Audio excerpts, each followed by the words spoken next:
Welcome to the media and marketing panel here on the ICBC. I think this is going to be one of the very few bilingual channels because I can introduce three journalists two from Germany and one journalist from the United States.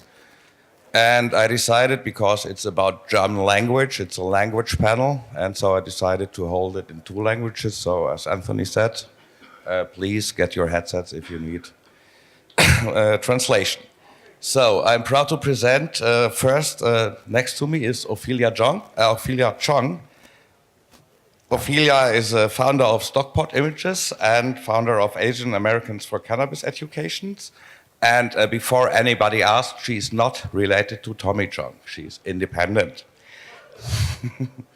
She's driven to help shape the new conversation of cannabis and is guided by one mission: to advocate for the legalization of cannabis and offer truthful reflections of the faces and communities that embrace cannabis. Is that right? Yes.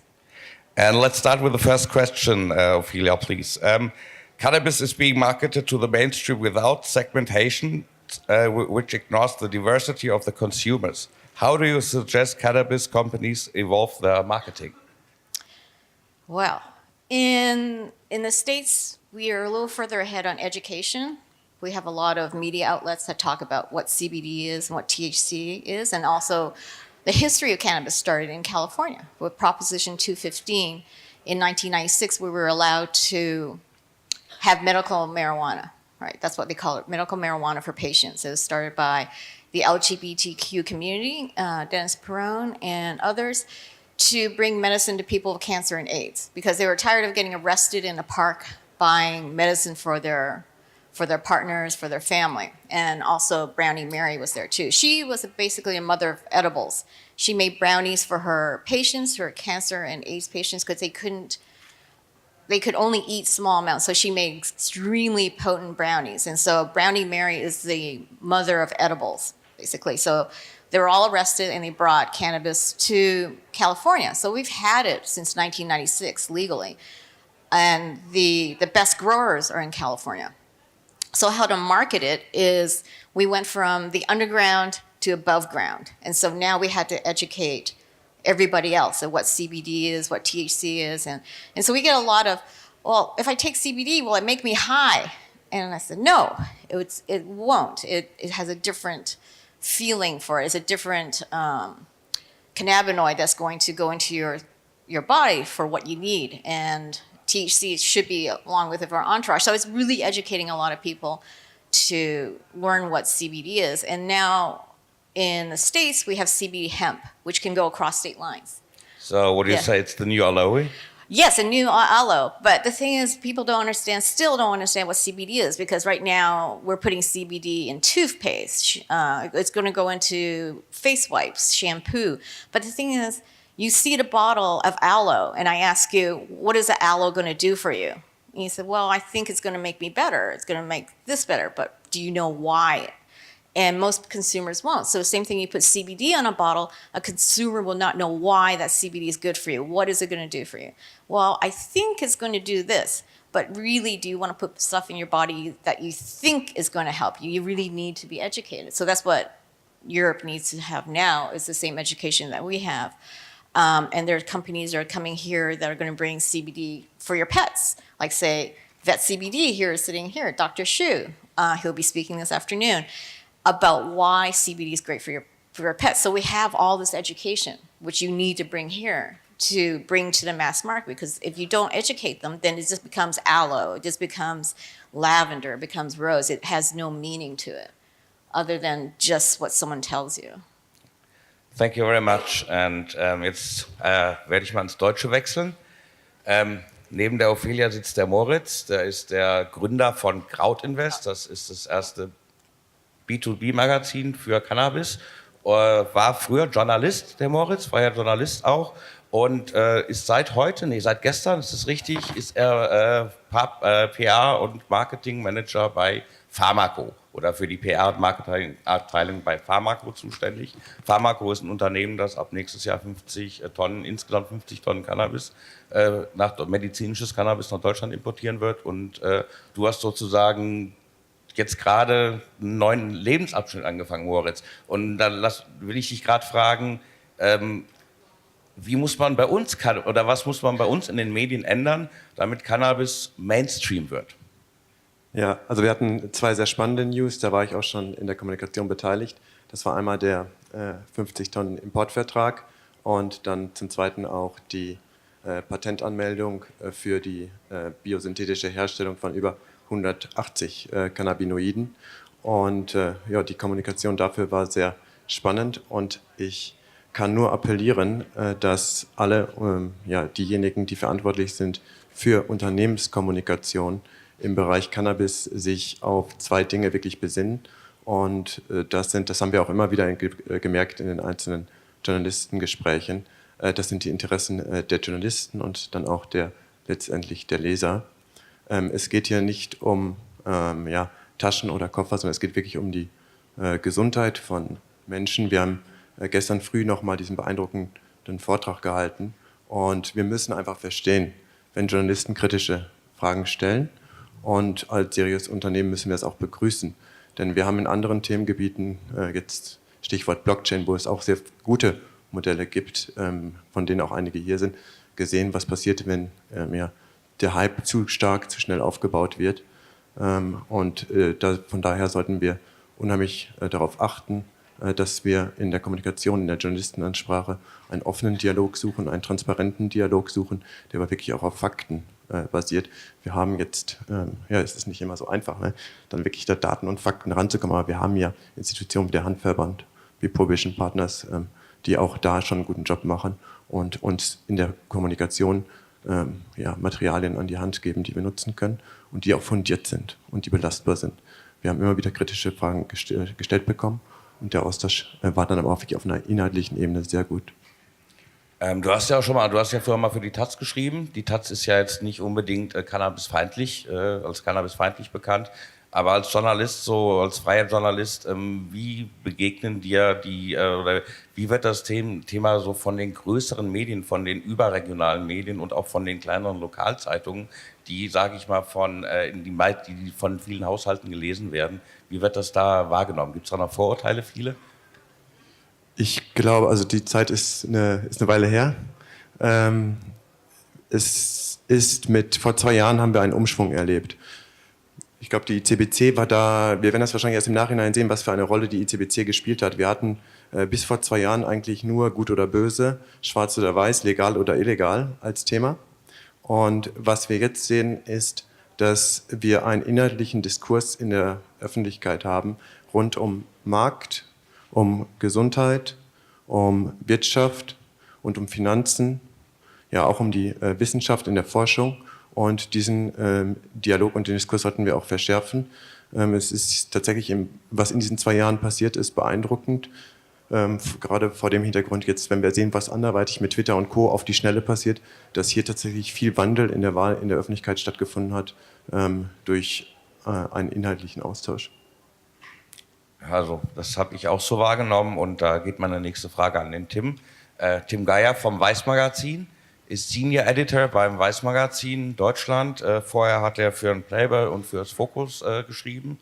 Und Tim schreibt über Rechtsextremismus, über Genderpolitik und natürlich auch über tagesaktuelle Politik und über Cannabis als Medizin und als Freizeitdroge.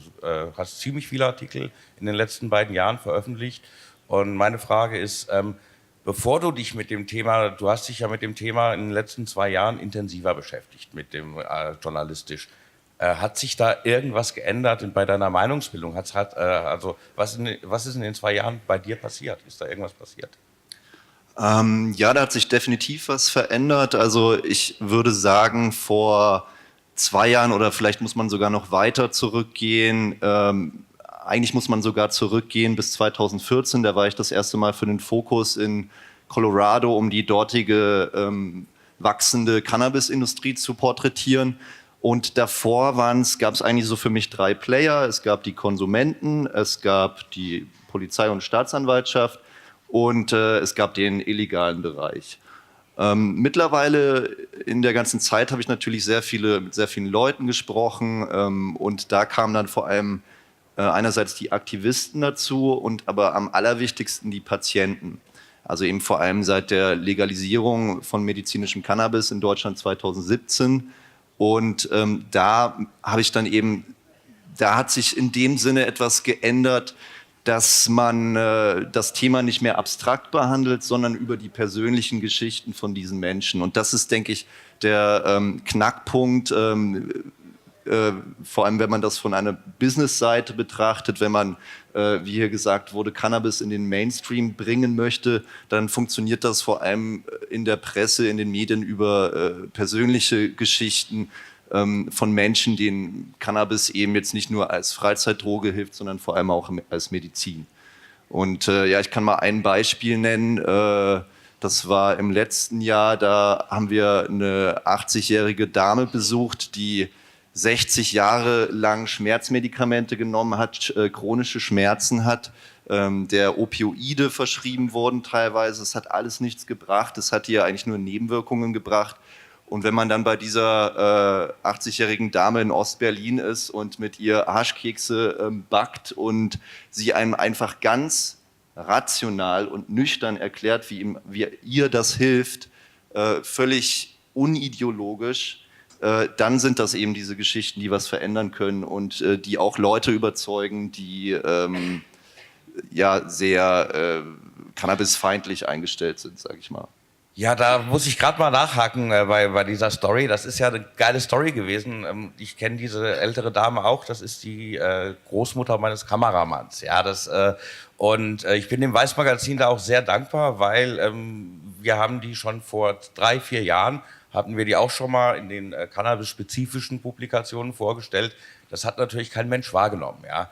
Dadurch, dass das Weiß-Magazin bei der Dame war später auch das RTL da, die BZ war da und da sieht man mal, wie das funktioniert. Und dann ist mir aber auch aufgefallen, als sie neulich auf RTL kam, das Interview mit dieser alten Dame, der Schnitt war sehr komisch, die hat die ganze Zeit gelacht, ja. Da war also die Darstellung, wirst du mir dabei pflichten, die ist nicht überall gleich, ja. Also der Bericht von RTL und von Weiß hatte im Prinzip das gleiche Futter, nämlich einen Besuch bei der alten Dame zu Hause. Die Darstellung war sehr unterschiedlich. Ja, das ist durchaus so. Es ist natürlich in vielen Medien, das ist so meine Beobachtung, herrscht schon noch das, ich sag mal fast karikaturhafte Bild von Cannabiskonsumenten vor. Und ich kann es ehrlich gesagt nicht ganz begründen, woher das kommt. Es ist wahrscheinlich der Glaube, dass man eine gewisse Erwartungshaltung erfüllen muss, wie Menschen, die Cannabis konsumieren, eben zu sein haben. Und auszusehen haben. Ja. Wenn ich dazu noch ganz kurz was ergänzen darf. Ich habe im Vorfeld mir auch mal angeschaut, wie die großen überregionalen Tageszeitungen berichten. Also auch ein konservatives Blatt wie die FAZ schreibt vom Boom, wenn es jetzt um die Marktberichterstattung geht. Handelsblatt hat eine inhaltliche Analyse vom Markt, spricht auch von Millionen Umsätzen und von Milliarden. Business Insider, auch jetzt eher ein wirtschaftliches Blatt bzw. Online-Portal, hat eine ganze Analyse gemacht über Prohibition und Legalisierung. Also man sieht auch, dass in den großen Medien, die früher recht kritisch und halt auch eventuell doch schematisch berichtet haben, inhaltliche Diskurse stattfinden. Okay. Ophelia, my next question to you is because we're talking about media strategies on cannabis here in German media. And my question to you is, you are a bit further advanced in California. You have Stockpot Images, you make Stockpot images of cannabis, very high class images of cannabis. And what's the general strategy to educate people in California or in the United States? What's the general strategy to educate them in the media? Have someone tell you that looks like you. If you want to sell to a senior woman, have Betty White talk about it. If you want to talk it to whatever segment it is, you find somebody that looks like you. because that's what we do in stock photography. I have a very diverse collection of people, LGBTQ, black, white, brown, yellow, young, old, children, pets. Because what I want to do is give an image that anyone can license that looks like the market they're going to. And this slide, this is talking about the market in the States. Wait till it comes here in Germany. So the flavors are coming, right? We have, when we market to, again, for marketing to segments, there are segments that people ignore. There's flavors in every community that want a certain thing. It's mint, well, you want mint, but that's the bastardization of THC. But people are adding mint, bubblegum, flavor, strawberry flavors to attract a crowd that doesn't like the taste of weed, but want a flavor, but they want the effects. So as a joke, this slide I made is future, vape pens of the future, because we have so many weird flavors, I think. So next ones I'm coming with like Cheetos or hot dog water, pumpkin spice, because we do pumpkin spice in everything, right? So why not a pumpkin spice vape pen coming soon? We're marketing to everybody. It seems as education does not only work by words, you have to touch all senses from the people. Different communities, different ethnicities, some people don't like sweet, some people don't like sour, some people don't like savory. So we have to then bring the markets down into even finer segments of to sell to each one. It's not vanilla for everybody. All right, it's flavor, it's 32 flavors. You have to satisfy each market, but then with each market, you have to have the person to represent that market to sell, right? When it comes to cannabis in Germany, to education, we are very focused on words. Would you agree if I say we should focus more on pictures, on stories? Pictures are powerful. I can give you the victory kiss with the sailor and the nurse, right? Already in your head, you already know what the image looks like. I can show you a picture of I can say Napalm Girl, the girl running naked from the napalm attack in Vietnam. That image almost stopped the war. Those images don't need words. I can show it to you. I don't even have to talk to you. You understand what the image looks like. So photography, imagery is not bound by language. So images can actually change someone's opinion. Yeah, that's what in Germany we don't have that kind of high level on professional cannabis photography as you offer in the States. I also have magic mushrooms now. Yeah. Okay. That's next. And then my next question goes out to Moritz, and I switch to German again. Moritz, Ophelia hat uns ja gerade erzählt, dass man dort drüben im Cannabis-Marketing schon viel weiter ist als bei uns. Ja, also Bilder spielen da auch eine viel größere Rolle. Und ich habe dir in der Vorbereitungsmail habe ich die Frage, will ich dir unbedingt stellen. Ich hab das verglichen. Wir sind momentan beim Cannabis-Marketing bei der Wahrnehmung von Cannabis in den Medien ungefähr da, wo die Schwulenbewegung in den 80er Jahren war. Ja, das heißt, es ist politisch eigentlich schon korrekt. Ja, man weiß auch, irgendwann wird's erlaubt, aber so ganz erlaubt ist es nicht. Und wenn man darüber berichtet, muss man halt auch immer noch mal so die andere Seite noch mal kurz mit erwähnen. Ja, würdest du mir dabei pflichten? Ja, ich bin selber nicht so der visuelle Typ. Also ich habe eigentlich immer über den inhaltlichen Austausch gearbeitet. Und ich finde, ich hatte es gerade schon gesagt, beeindruckend, dass was jetzt im Prinzip nach 2 Jahren passiert ist hier in Deutschland und wie weit wir eigentlich schon sind, wirklich jetzt auch in Expertengruppen über die konkreten Anlässe zu sprechen. Wenn Bilder dabei helfen können, dann wird das natürlich umso schöner, weil es ja dann doch auch manchmal, ja, wobei es ist nicht einfacher, ein gutes Bild zu machen, als viele Argumente zu finden. Das stimmt nicht. Tim, das Weiß-Magazin hat sich ja jetzt nicht, die Redaktion hat sich ja jetzt nicht klar positioniert, aber beim Weiß-Magazin ist es ja auch so, dass die Redakteure ihre Meinung schreiben sollen und gut begründen sollen. Es ist jetzt, bei euch ist kein objektiver Journalismus angesagt, sondern es wird halt begründet, die Meinung so. Und euer Magazin hat sehr viele sehr viele informative Artikel über Cannabis. Die NZZ, die Neue Zürcher Zeitung, da hat sich sogar die gesamte Redaktion dafür ausgesprochen, dass Cannabis-Legalisierung halt gesellschaftlich nützlich ist. Und ansonsten ist es aber in der deutschen Medienlandschaft ein bisschen, es positioniert sich niemand. Ja? Was denkst du, woran das liegt? Also ein Grund ist, glaube ich, einfach Zeit. Da auch wieder das Beispiel Denver, Colorado. Als ich 2014 da war, war ich sehr überrascht, als ich gelernt habe, dass die Denver Post bereits 2013 The Cannabis gegründet hatte und einen Marihuana-Editor eingestellt hatte. Es war damals für mich wirklich beeindruckend.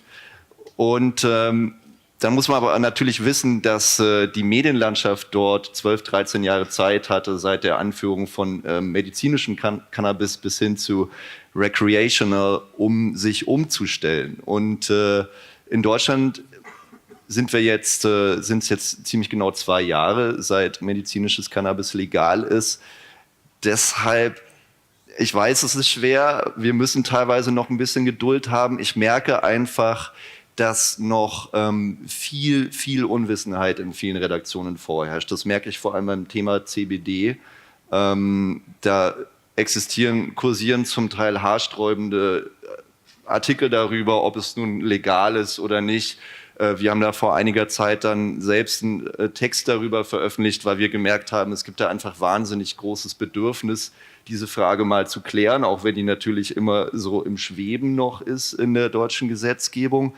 Aber ja, das, was Ophelia auch vorhin schon gesagt hat, man muss den Leuten einfach noch ein bisschen erklären, noch viel mehr beibringen, noch viel mehr die Diskussion auf rationale Füße stellen. Und da sehe ich auch teilweise so ein bisschen meine Aufgabe darin, was ich vorhin schon mal gesagt habe, möglichst ideologiebefreit, rational über dieses Thema Cannabis zu sprechen. Und ich denke, wenn das stattfindet in den deutschen Medien, dann kann das wie so ein Welleneffekt sein, der sich dann auch auf größere Medienhäuser ausweitet. Wir als Weiß haben natürlich dadurch, dass wir international aufgestellt sind, dadurch, dass wir ein kanadisch-amerikanisches Medienunternehmen sind, wo es natürlich schon viel größere Erfahrungen mit dem Thema gibt, wir haben da so einen anderen, gewissen Vorsprung, muss ich sagen. Ja. Da geht die nächste Frage an den Moritz. Wir haben jetzt über die Rolle von Journalisten, von Medien gesprochen. Natürlich hat die Cannabisbranche, die Cannabisindustrie auch ein Interesse an der medialen Darstellung ihrer Produkte, ihrer Firmen. Moritz, du bist jetzt gerade zum großen Cannabis-Unternehmen gewechselt. Eure Strategie für Deutschland? Für Europa. Für Europa, ja. Ja. Die News habt ihr wahrscheinlich alle gesehen, hoffe ich doch, sonst hätten wir keine gute Arbeit gemacht. Wir werden jetzt in den nächsten 4 Jahren mit Pharmaco 50 Tonnen pharmazeutisches Cannabis importieren und gleichzeitig im Labor an der Patentanmeldung forschen zur biosynthetischen Herstellung von über 180 Cannabinoiden. Ja, es ist ein klares, forschendes Pharmaunternehmen. Und natürlich wollt ihr euer Produkt am Ende auch verkaufen. Ihr dürft aber als Pharmaunternehmen natürlich keine Werbung machen. Trotzdem ist es ja dann schon wichtig, dass euer Produkt bekannt wird, nicht wahr? Ja, ich setze stark darauf, dass wir die Diskussion vertiefen im Pharmabereich und dann auch das Wissen, das auf Medienseite, der Wissensbedarf, der auf Medienseite herrscht, dass wir den dann im Dialog auch stillen können, beziehungsweise auch dann die entsprechenden Fakten dazu liefern können, was die Journalisten noch wissen wollen oder wo noch Bedarf ist. And so thank you very much. I think we don't have so much time left, and before we give the audience a little time, 5 minutes to ask us 2 or 3 questions, my last question goes out to Ophelia. Ophelia, we heard a lot about media strategy within the last 30 minutes. What would you say is, if it comes to cannabis-specific publications? Is the US further advanced? Did they hit the mainstream more? Probably you only know British publications, but is there a difference in the cannabis publications? There Oh, there are a lot of cannabis publications, but they go to the same market. It's already the people who are already converted.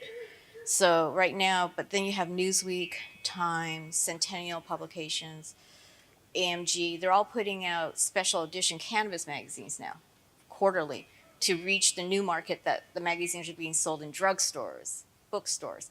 So it's moving. It's in the last 3 years, it's been moving into mainstream media, but it just has not. They just haven't found that spot yet. Except for Sanjay Gupta, right, on CNN, that will work. But other than that, we're still waiting for that final push.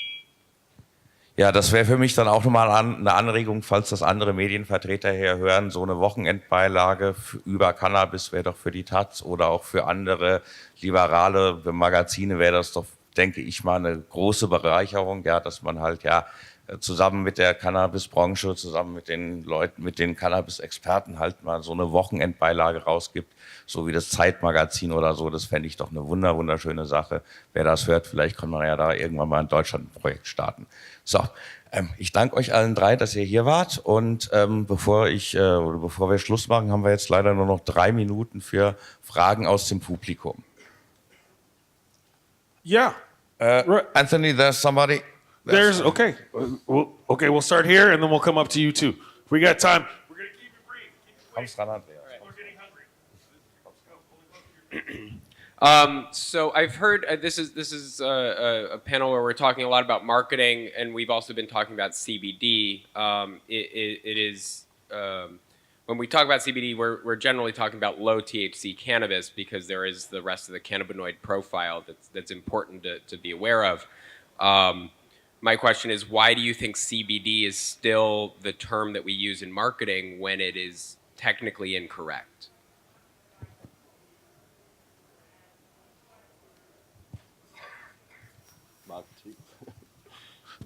I'm not a CBD marketing expert, but I think this is also due to the lack of information the industry here in Germany has at the moment. There is no.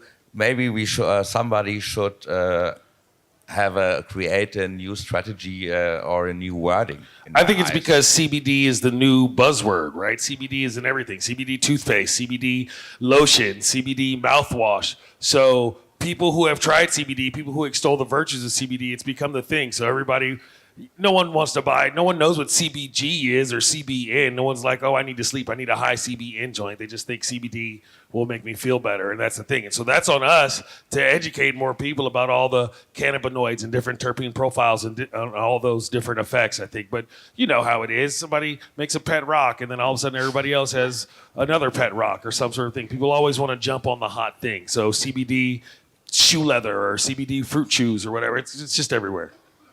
And also, it's less letters to print. Less letters. Yeah, I've got a short statement on here. It's a question. Hey everyone, my name is Luke. I'm an independent filmmaker specialized on hemp and cannabis. And I think it's really important not to forget that we're not only talking about the medical aspect of this wonderful plant, but there's so much more this plant can do for individuals as well as this planet as a collective, paper, fuel, and so on. Let's not forget. So asking you guys, working in media, how can we spread the holistic word about cannabis, and what are you guys doing for that? First of all, stick to journalistic rules. You know, this is my main concern. Not to glorify it. You know, stick to journalistic rules. That's how we reach the mainstream. If we start glorifying it, we will always be considered as a kind of sect. So in a way, I do think stick to the journalistic rules and the rest will happen. Yeah, I mean, I couldn't agree more. I just think it's important that you show every aspect of cannabis consumption, and this is absolutely one aspect that we should probably emphasize more. But that for me, that would be on like not on the less important side, but I think if you're using medical cannabis as a door opener, then there will be space to talk about other topics like this as well. Ganz quickly. Mein Name ist Müller, ich bin Jugendrichter und Strafrichter in der Bundesrepublik Deutschland und ich engagiere mich seit etwa 40 Jahren für die Legalisierung. Ich habe eine Frage an das Podium. Nun ist es so, dass die Menschen hier Business machen wollen und gehört zum Business nicht auch, erstmal die Leute zu supporten, die für eine Legalisierung von Cannabis und anderen Drogen sich einsetzen? Ist es nicht notwendig, dass die Leute, die denken, in 5 bis 10 Jahren haben sie einen riesen Markt, diesen Markt erstmal begründen, indem sie die Straßenbewegung unterstützen, die Demonstrationen und die Vereinigungen, die sich bereits jetzt für die Legalisierung einsetzen, als da wäre der Deutsche Hamm-Verband und LIEB, eine Vereinigung der Strafverfolger, Richter, Staatsanwälte und Polizisten für die Legalisierung. Wir werden gleich Flugblätter verteilen. Ich appelliere an Sie zu spenden. Ja, vielen Dank für die erhellende Frage. Und ja, thank you very much. You have all been here. Andreas, I don't think you need an answer. And yeah, sorry, he's a judge. He can do anything.